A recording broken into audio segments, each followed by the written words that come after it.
Good evening out there. Welcome to Fired Up. I'm your host for the show, Bob Irwin. We are coming to you live from the gun store here in Las Vegas. This show, Fired Up, is all about guns, politics, and self-defense issues. We are running simultaneously here on KSHP 1400 AM radio throughout the valley, and actually that's streamed throughout the world. And at the same time, we're on YouTube. If you go to YouTube and click on or search Fired Up with Bob Irwin, you will find us there. We are on every Thursday from 5 to 6 p.m. in both those markets. If you miss anything on the radio show, the YouTube shows stay up there forever, so you can click on YouTube at Fired Up with Bob Irwin and find about 4 years worth of these shows. My guest tonight is murder defense specialist attorney Clark Patrick. Welcome to the show again, Clark. Thanks, Bob. Good to be back.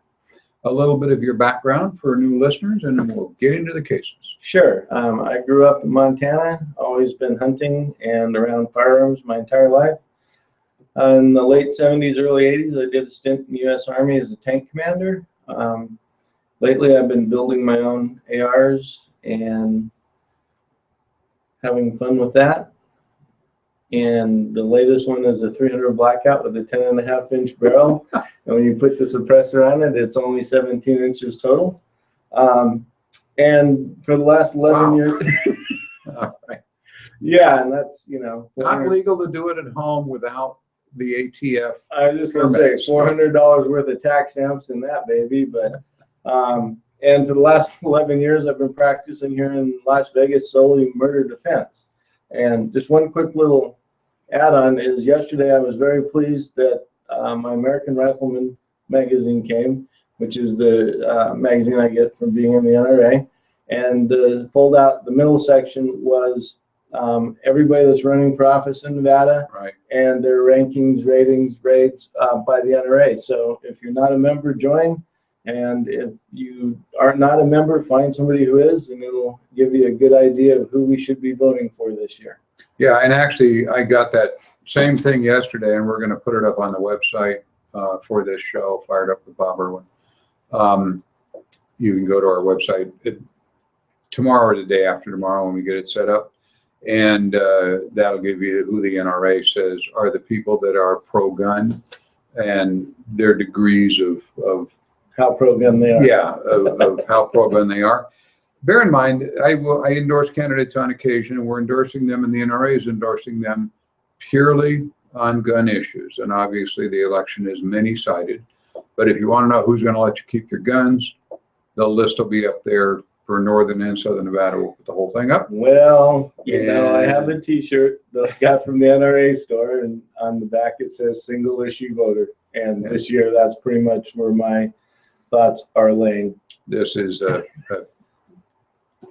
really decisive year for Second Amendment rights, as everybody listening to this show already knows.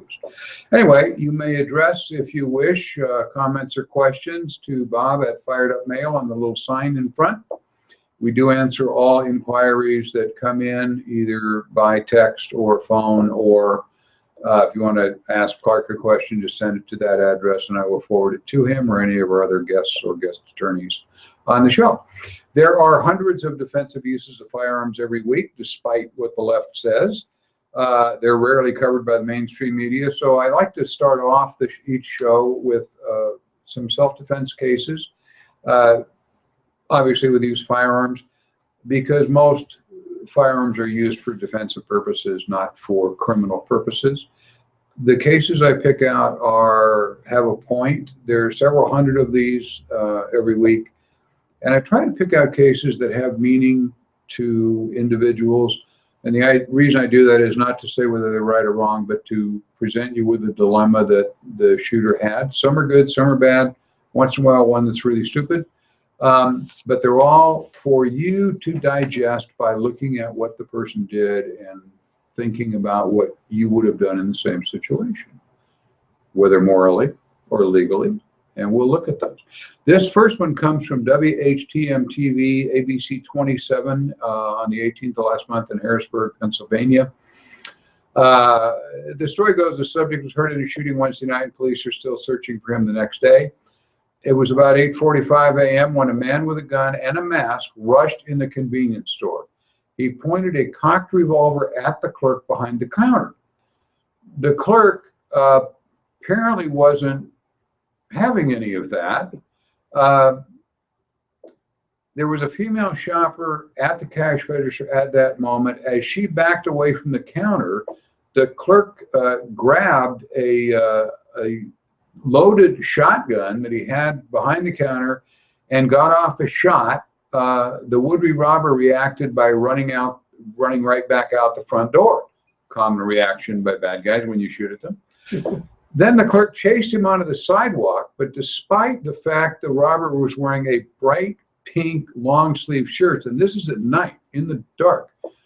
There's video on the website for this WHTM ABC 27 in Harrisburg. Anyway, he disappeared into the darkness. I guess robbers can run pretty fast when you take a shot at them with a shotgun. He did leave a small trail of blood, so they know he was hit.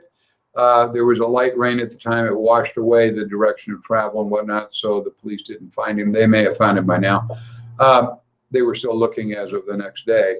The security camera showed the clerk taking aim at the man, trying to rob him and apparently wounding him, as I mentioned. He did manage to hit a lot of the merchandise, blew up a lot of potato chip bags, and there's shot pellets in the walls and so forth. There was a little damage there. Couple things here. It's really risky to pull a gun on someone who's already pointing a gun at you. It appears in the video that the clerk was not concerned about that at all. So it makes me think, because you can't see a lot of the detail of the gun in the video, that maybe the gun wasn't as lethal as it appeared, or the clerk thought it wasn't, it was fake, or he could see it wasn't loaded, or something. Because in the video, he's got the revolver with a hammer cocked, a double action revolver, pointed at the clerk's head as the clerk reaches for the shotgun. I wouldn't recommend that in most cases. But anyway, the guy didn't fire the gun, so maybe the clerk's intuition was correct. He was able to damage the robber to some extent, evidence the blood. Here's the problem. Yeah. And don't chase them outside. Yeah. Once they start running away, and whether you're the clerk in the store or in any kind of situation like this, once the assailant starts running away, let them go. Don't chase them. You look at what would you gain, and you may be able to arrest the guy. Well, they didn't catch him, as it turned out. He's wearing a bright pink shirt, and the police hadn't found him immediately. There was a mistake on the clerk's part, in our opinion. He is a courageous hero to not just submit to the guy. That's the good side, was he wasn't hurt. The bad guy apparently was at least slightly injured. And on tonight's show, I've got a very, very similar case. It starts out the same way, and we're gonna skip in the outline down to what I've got listed as event number 7 here.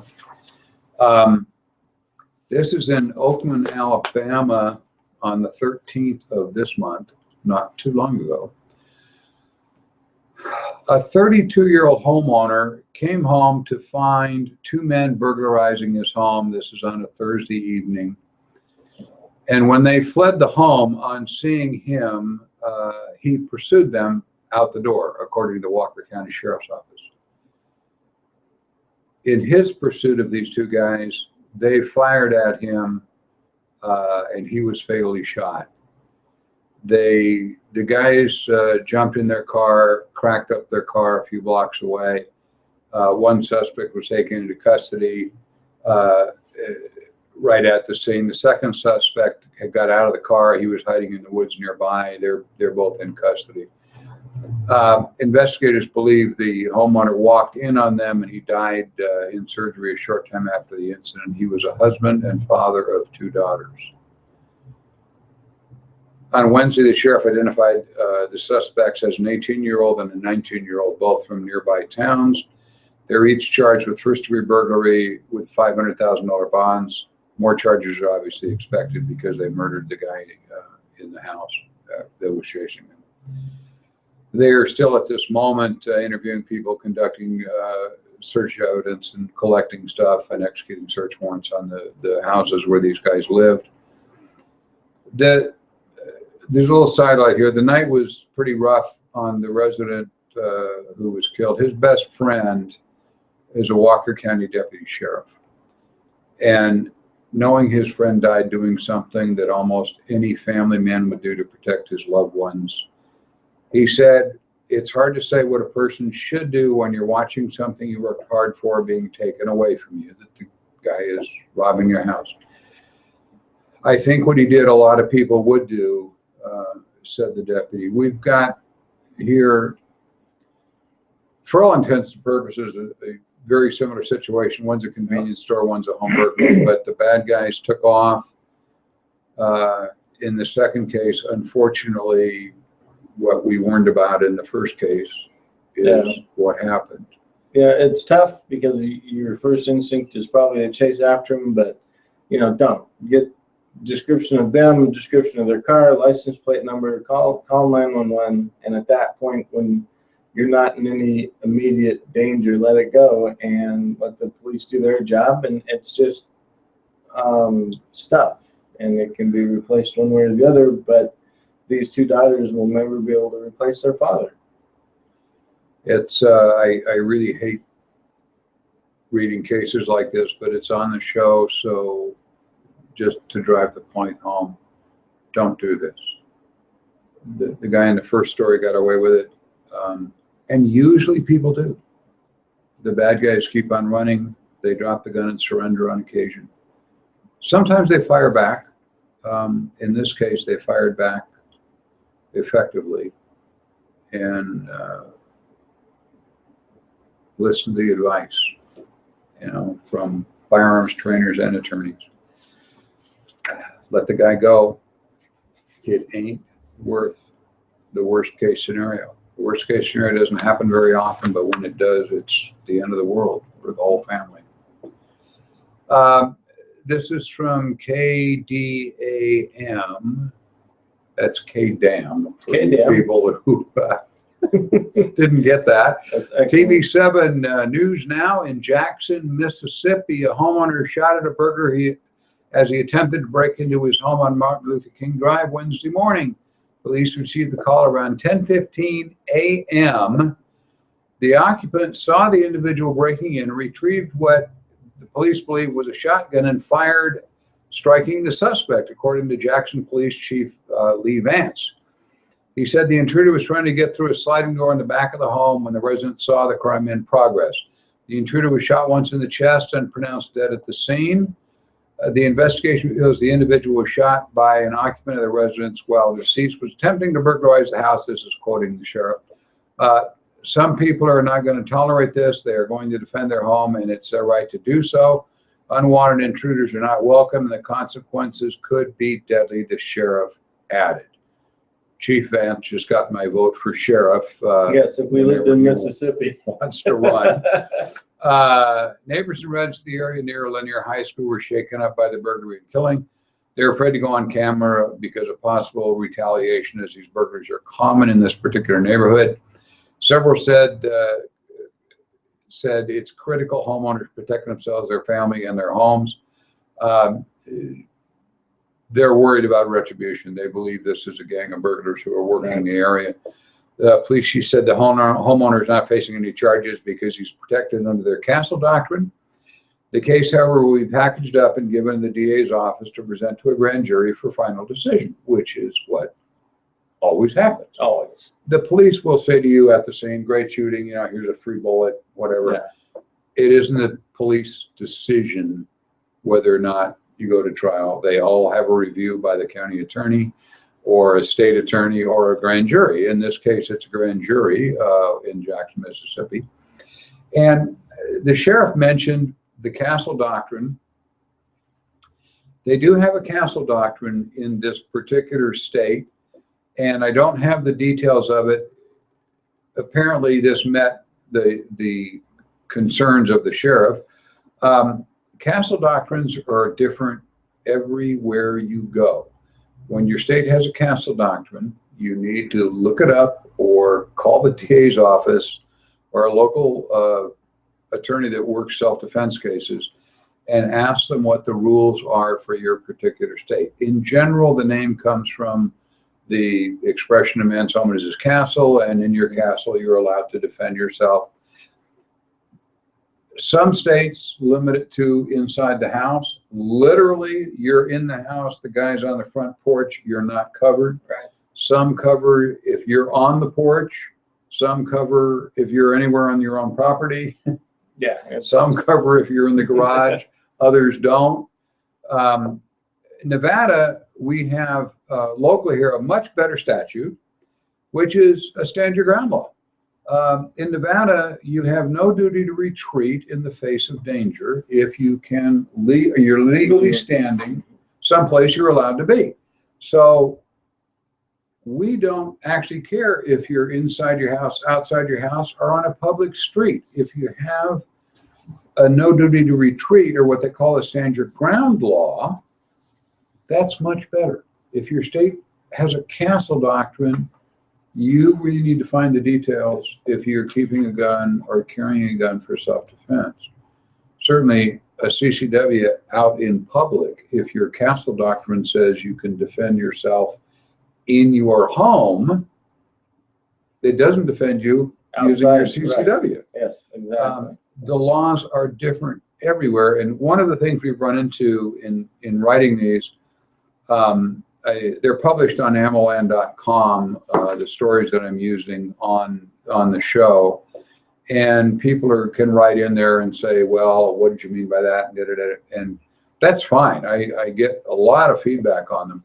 And this type of story, I'm going to get a lot of feedback on, because they're going to say, well, yeah, you can shoot somebody if they do this, but it's only going to apply to his state. Castle doctrines are all different. Yeah. And you read the statute and you think you know what it says, and what you don't know is it's already been bent by a court decision. Yep. And when you look up the statutes, they should have citing decisions in them and that shape how the state actually interprets that law. Actually applies it. Reading the law is helpful, but it's not an absolute. And then some states have really great castle doctrines that include protection against civil suits. Yeah.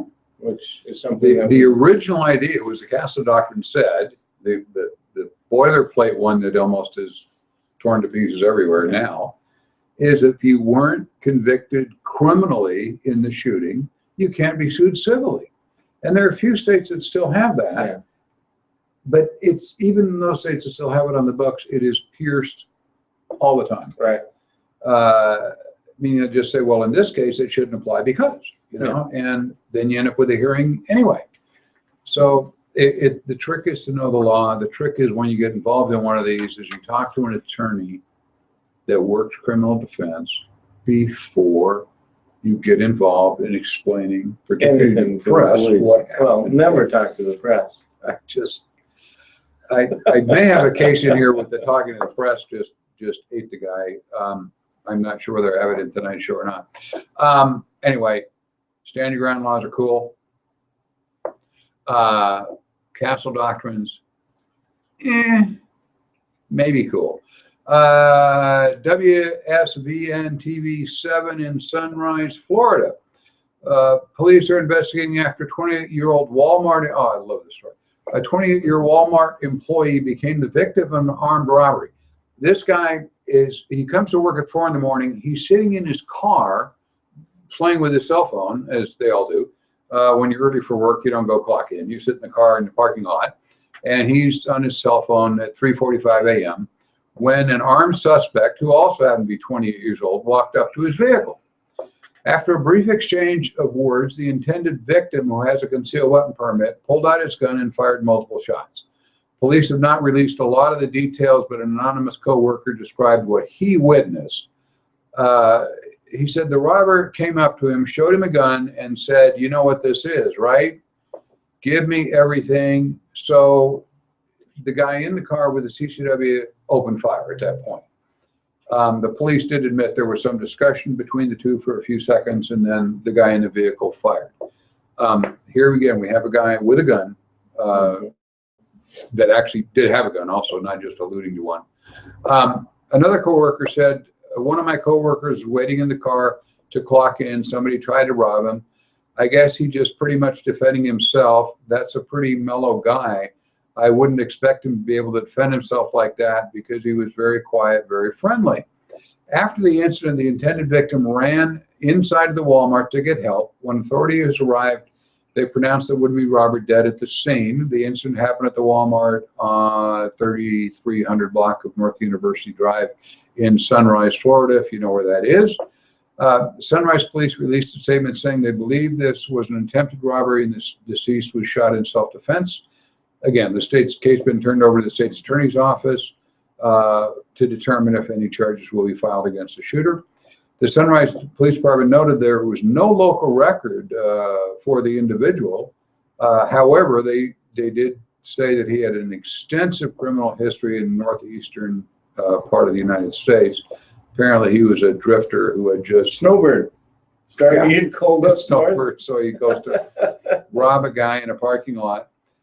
It certainly sounds like a clean shooting from all aspects of it, legally, morally, certainly have no problem. Reasonable self-defense.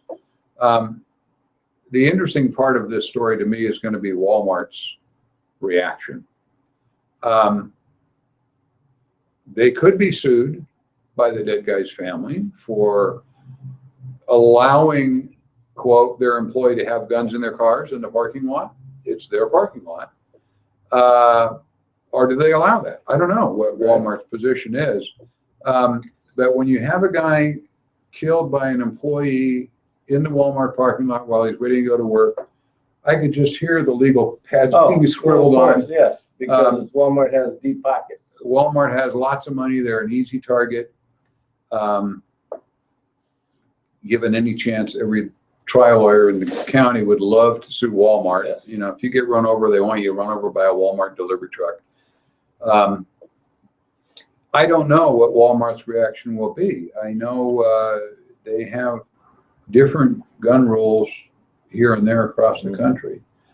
There's one almost across the street from the gun store here, and for a long time, it had a sign on their door that said no firearms unless legally registered, which we took to mean because at the time we had handgun registration, we no longer have handgun registration. I tried to have a manager explain what does that really mean. I have a concealed weapon permit. I'm allowed to go into Walmart, and I got all the way to the actual store manager, and nobody had a clue what that sign meant. It was sent out by corporate, so they stuck it on the door. Right. And I was just like, you know what? Just don't shoot anybody, and like we're cool. And, Walmart, however, has a rather large legal department, so this may actually clarify their position on some issues, whether or not employees are allowed to have guns in their cars. I don't know. The gun store offers free concealed carry permit classes 3 times a week, every Monday, every Wednesday, and every Saturday. You can find the classes on our website. Sign up at thegunstorelasvegas.com, and we will get you in class so you will get some understanding of what's going on in the real world when you carry a gun and go to use it for self-defense. It's a very good class. Whether you plan on carrying or not. We just a couple weeks ago, we came in for our renewals. You had to come in and renew. Yeah. And it's even though this was our, the original plus the 3rd renewal. Yeah. Here in Nevada, you have to renew every 5 years, which requires a half a day training class.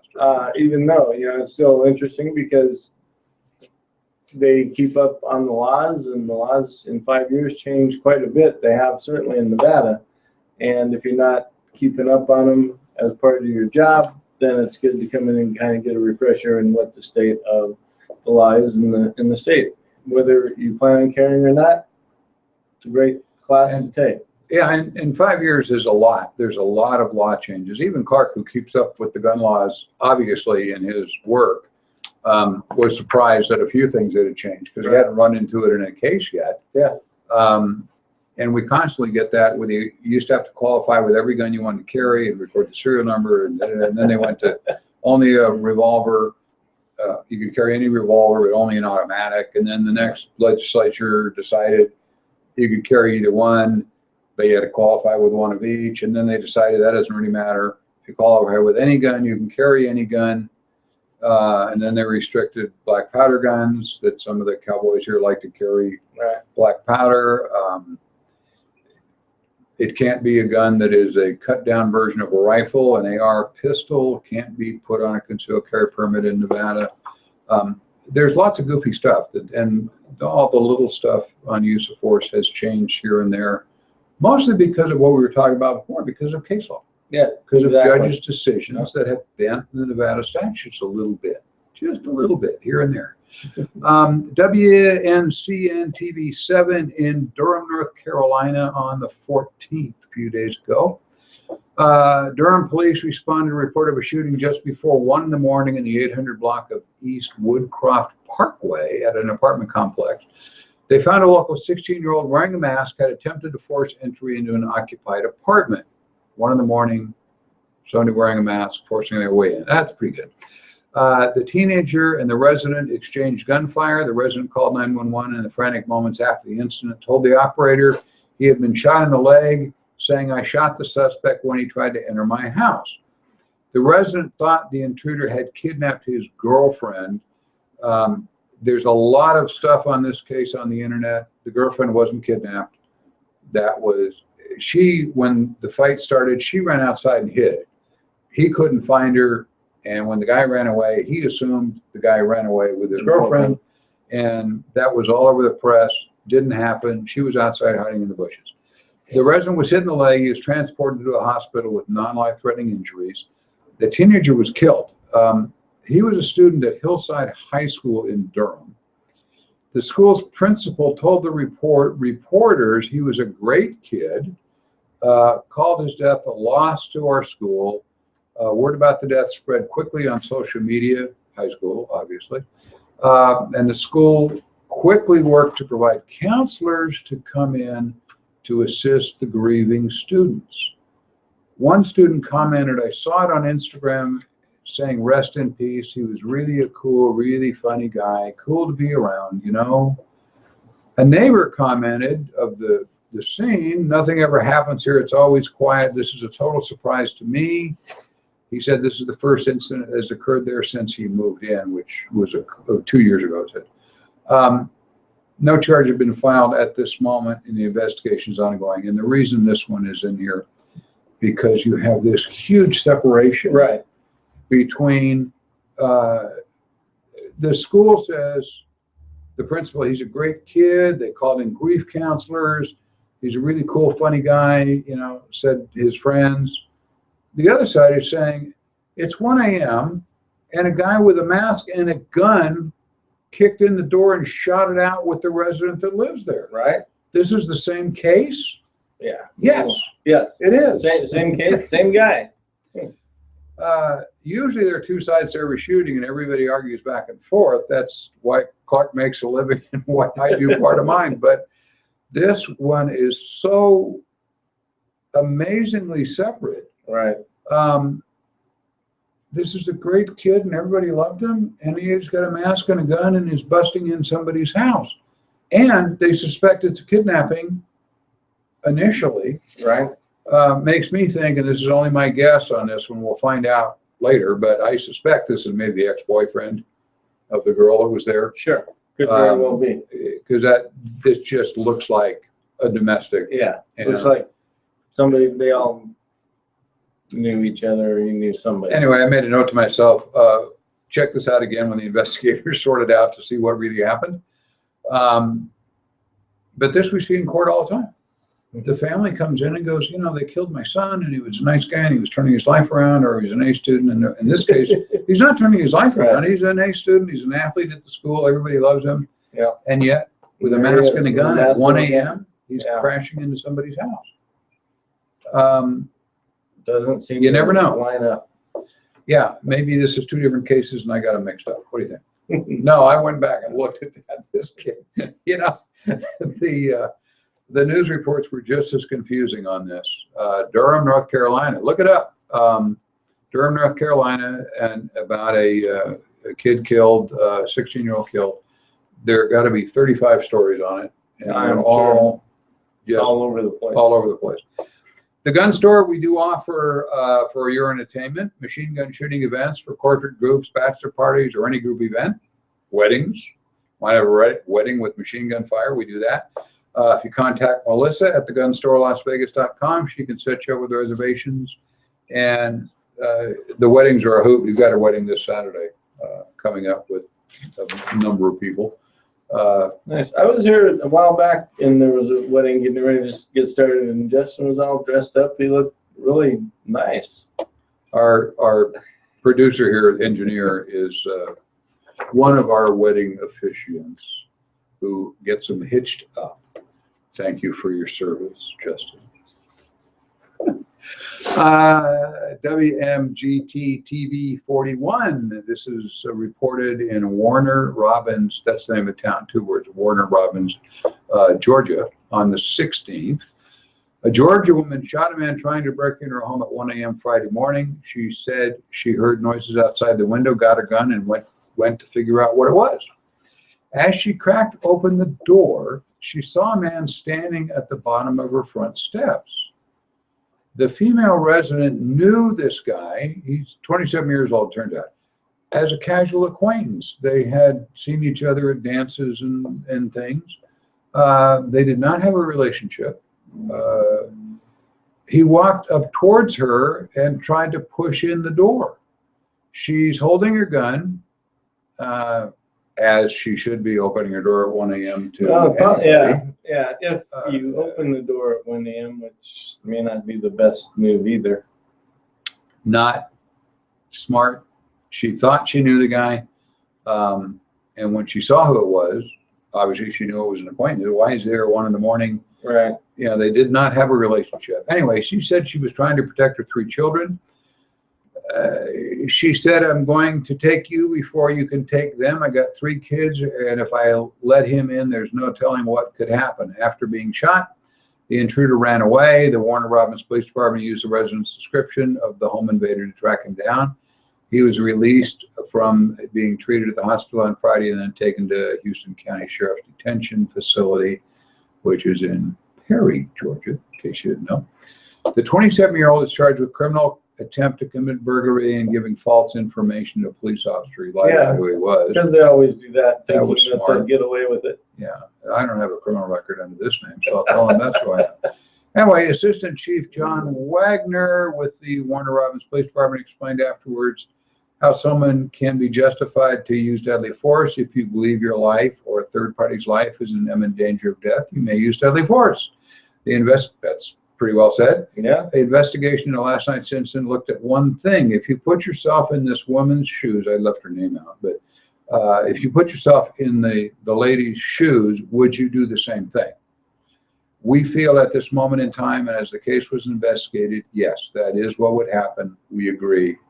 It was a good shoot. Yep. So there's somebody that could get a vote for sheriff. I'd vote for him too, but he's only the assistant sheriff. Well, So assistant chief of police, but that's okay. Yeah. I like him too. A casual acquaintance shows up at 1 a.m. and tries to push his way into the house. The mother has 3 children in her home. Right. Bang. Yep. What else are you going to do? This is a good shoot in every aspect of the word. She opened the door because she recognized him or thought she recognized him. Well, I really can't fault her for doing that. So he's shoving on the door, trying to get in when she realized what was going on, and she fired.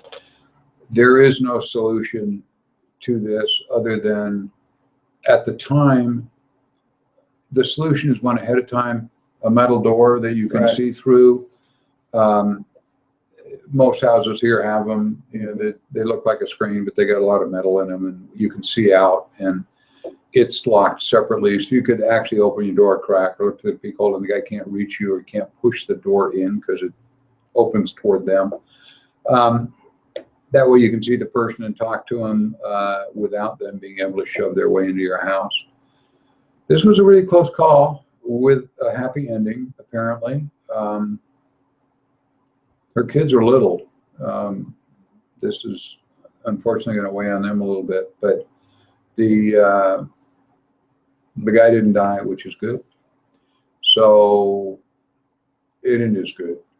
I'll get some flack because I said that, but it's always better the guy's still alive because of what she's going to go through mentally and what the kids are going to go through. So, you know, it's better. He's alive and out there somewhere, fine. That's great.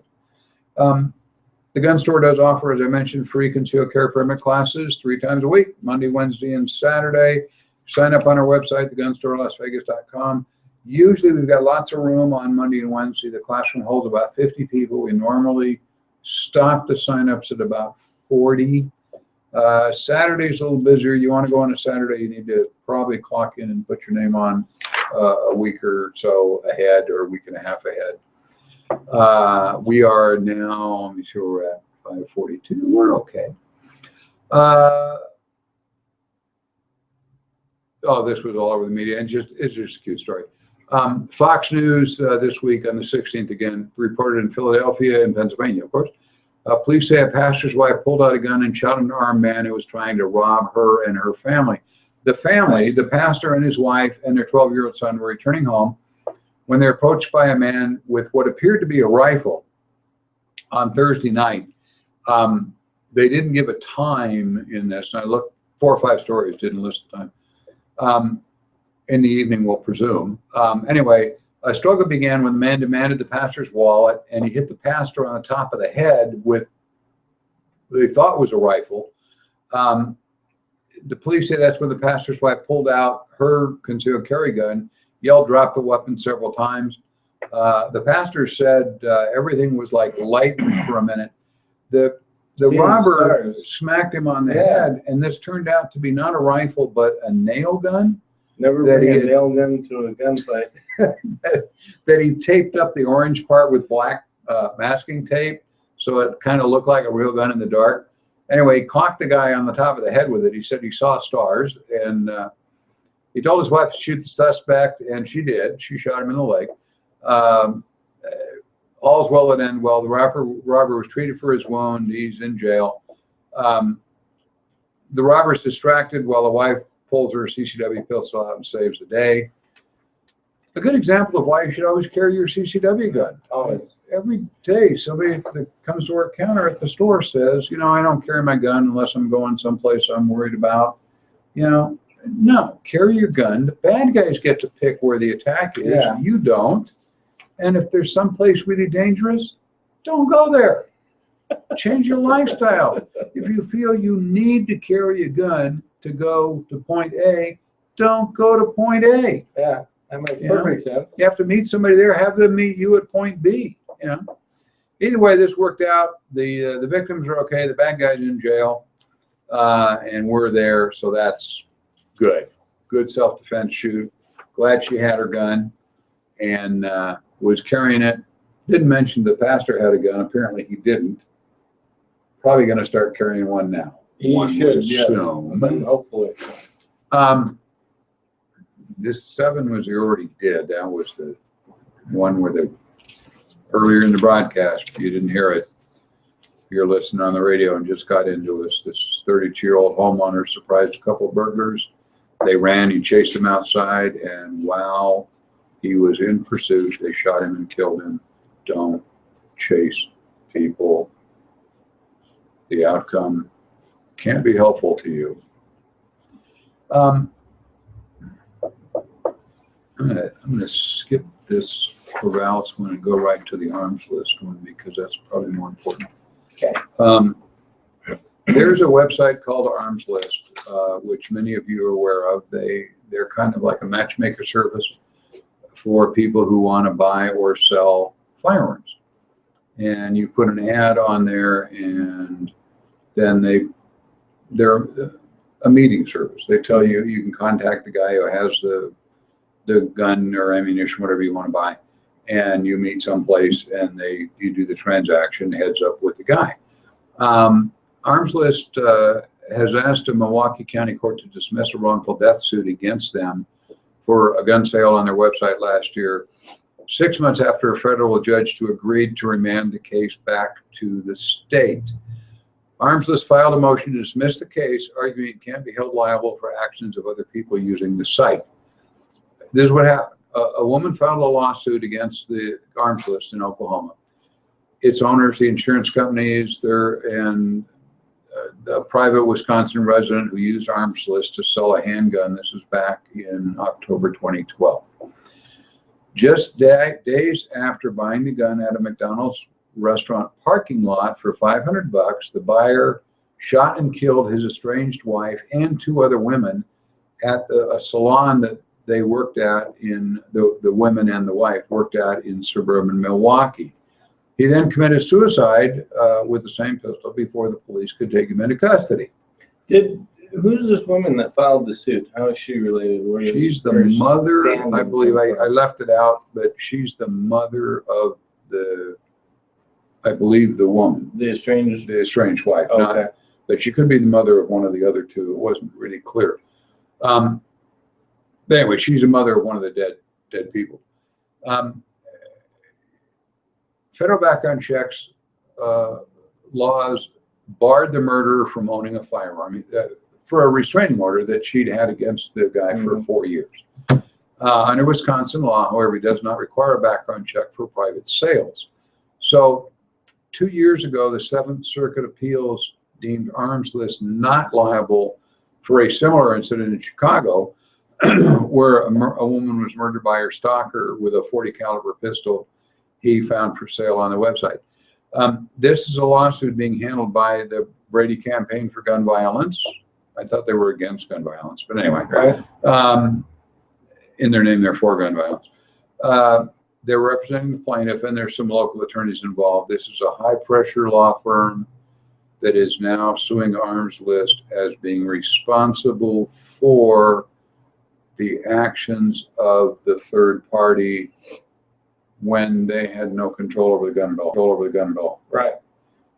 Their website says this is only a meeting place. We don't see the guns. We don't guarantee them. We don't do background checks. You're on your own. Be careful. Don't sell a gun to somebody who shouldn't own one, etc.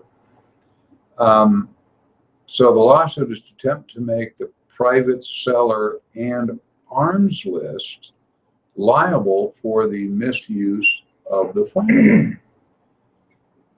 This is what the Brady Group is trying to do in Congress right now, is to make the liability hang on. In simplistic terms, when I sell a used car I have to an individual,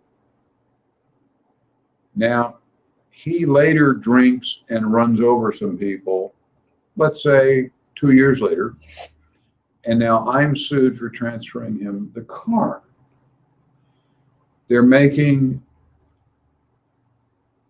the seller of the gun, who's the defendant, Arms List, who's the matchmaking service, liable for the actions of a third party 2 years later. Yeah, This is a really, really dangerous case. Hopefully I'm explaining it clearly. I know Clark can understand what I'm talking about. If Arms List or the individual who sold the gun in good faith, apparently nobody's accusing him of committing a crime. Anyway, he knew this guy. The guy didn't say to him, "Well, good, I need this to murder my wife."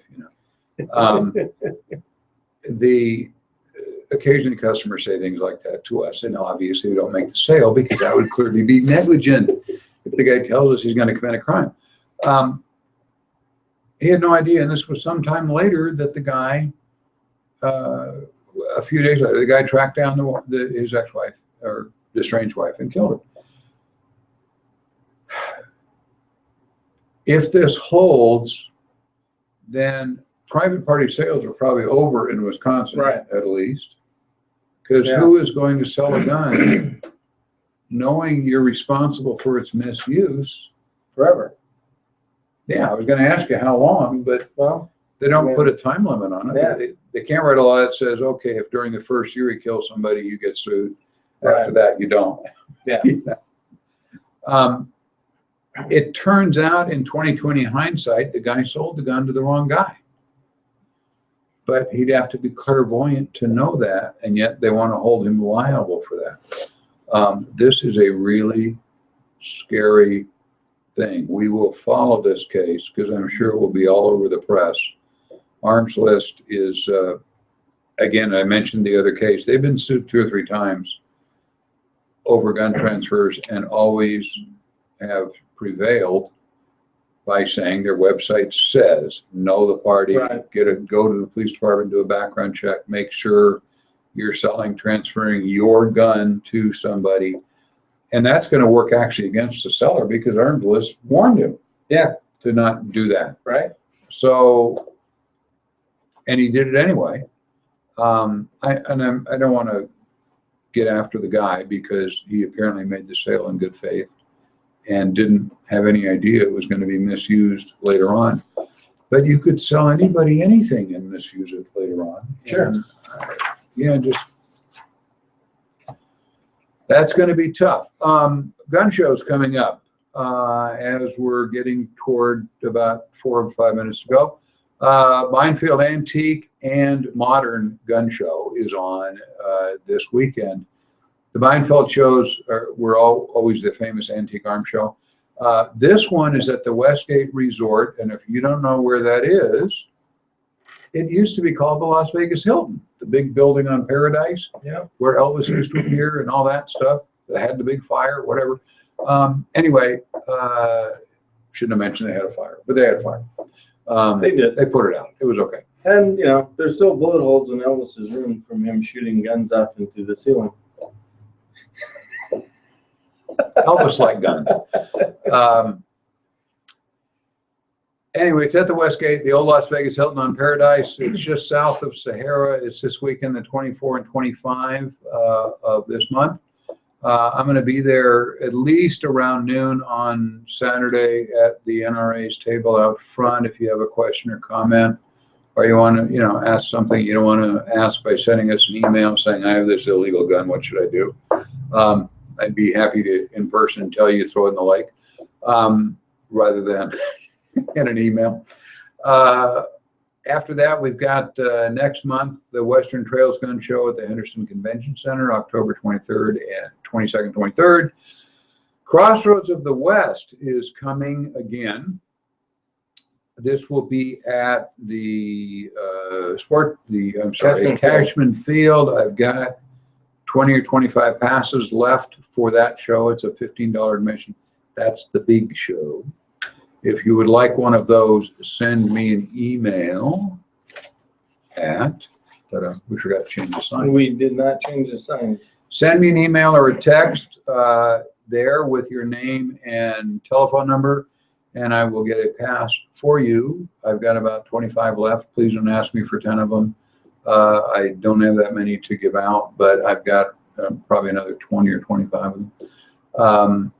We'll get you in the show, which is like $15, and it'll save you a lot of money. So, or you can use the pass to bring your spouse. After that, Las Vegas Gun Show is coming back in November. We'll get into that later on as we get closer to it. Next week, we are here again on 1400 KSHP AM radio and on YouTube with guests. My guest next week will be Homicide Detective Phil Ramos. Guy I love having on this show. Like Clark is looking at the legality of these things. And I'm sure he's thinking, how would I defend this guy? Or this one would be really easy because the guy did it absolutely right, And Phil Ramos is the guy that makes Clark harp on, don't talk to the police. Yes. Phil, as a homicide detective, held a world record for the solve rate on murders. Him and his partner, Jimmy Vaccaro. Great guy. You will, if you enjoy mysteries, Ramos is the guy. He'll be on next week at this same time. And again, questions and comments to bob@firedupmail.com. And we are here. We've got about 4 minutes. So Well, maybe you have Well, something else you want- yeah, just, Go I'm ahead. talking about $15 to get in the gun show. And I always had a problem with, they want you to come and spend money at their show. They're charging the people who sell stuff at their show Yeah. a lot of money to set up a table. Either. And yet they still want you to pay just to come in to spend your money at these tables. And that does not seem right to me. An anti-gun show rant? Well, no, it's not an anti-gun show rant. It's an Anti-crossroads. anti-Crossroads of the West rant of why would you charge me to come in to buy stuff? Because if we don't come in, then you're not going to make any money. Yeah. And then your vendors are going to stop paying you. So I think that if you want me to come and spend money at your show, you should let me in free. And you My do humble spend opinion. money at their show. And I I've seen you do. it. I have. I agree they're a little pricey. I understand why they need to charge for it because the hotel doesn't give away the space either. But if they're doing well with lots and lots of people, yeah, I've also seen a fluctuation in price when there's 3 gun shows that weekend. They tend to be a little forgiving more than Right. charging for parking. The Hilton, there's no charge for the parking, by the way. That annoys me at some other shows that where they are, the casino charges for parking because they do in some Yes. cases. And even I've run into a couple of shows where the guy was told that this happened at the Sports Center a couple of times. He puts in his ad, no charge for parking, and when you get there, there's a guy out there charging $4 for parking. And what happened? He says, well, the Sports Center said, they leased that to a private party and they're charging for parking and we didn't know they were going to do that. Cashman is famous for that. Yes. You know, show at Cashman, they charge Yes. for parking. That's Clark County and it's their parking lot. So they're trying to make money because, the county's broke. Yeah. Because they're They don't fixing give all the enough of roads our and money. all that stuff. I don't want to go there either. But everybody's trying to make money off the same thing, and there we are. I hope that you found this educational. I've got one other story I want to do, but we'll have to stick it to next week. This is another delayed wrongful death case against a guy, but I will tell you basically what happened. There was a shooting. There was apparently a self-defense case, and the individual was sued now, what is 2 years later. And because the DA in the county couldn't decide whether they wanted to prosecute the guy or not, so they waited just over 2 years before they said, nah, we're going to rule it a good shooting. By that time, the guy who is now trying to defend himself against a civil lawsuit, all his notes are lost. His witnesses that were friends of his have moved out of town. The ability to remember on all the witnesses now has been just garbled up in their brain. You really don't remember details for as long as you think you do. And the witnesses will now come in and say, yeah, I was pretty sure I saw the guy drive away at 5:05 because I looked at my watch, when it really was 6:05, and they're just remembering it wrong because it was 2 years ago. Right. These cases get worse and worse the longer they are. Another reason to have an attorney, because they make a case file with all the statements. And occasionally that happens here. We have a guy come in and say, I bought a gun 3 years ago on the internet, and I need I don't remember what kind of gun it was, but I need a magazine. Well, we don't have that. We got to go look in the Connex, We ran out of time. We'll be back next week with Phil Ramos. Thanks for being here, Clark. Anytime, Bob. Enjoy. And we'll see you next week.